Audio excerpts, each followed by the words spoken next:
All right, Joel, thanks so much. 7:15 this morning. It's not every day you get a surprise in the mail, especially one that's been for decades in the making. But that's exactly what happened to a retired Lodi teacher when he opened an unexpected package that is from an old student.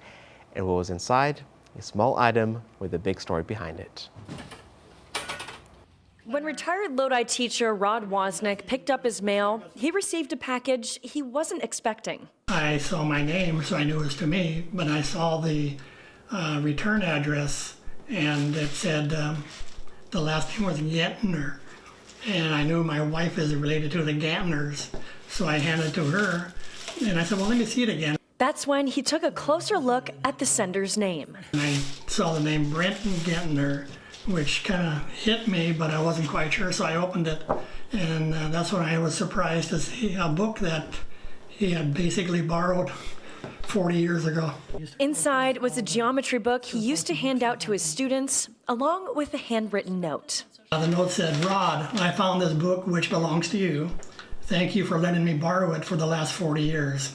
Sincerely, Brent Gentner. I was more shocked when I read the note saying I've had it for 40 years, because you don't realize how long the time has gone since you had contact with that person. So why did Brent still have this book, and why did he send it back after all these years?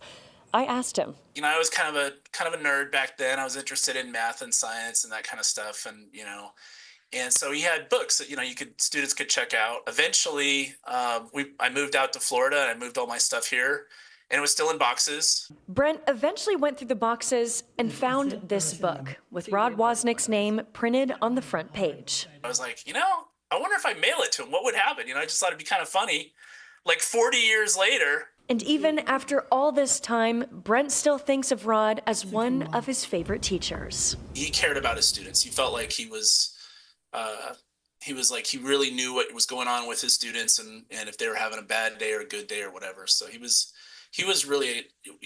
great, and he was definitely one of my favorite teachers. A little book helping to bring student and teacher back together. It kind of makes you appreciate that a lot of things that you've done with kids in class, most of it is memories, but there might be something that they have kept over the years.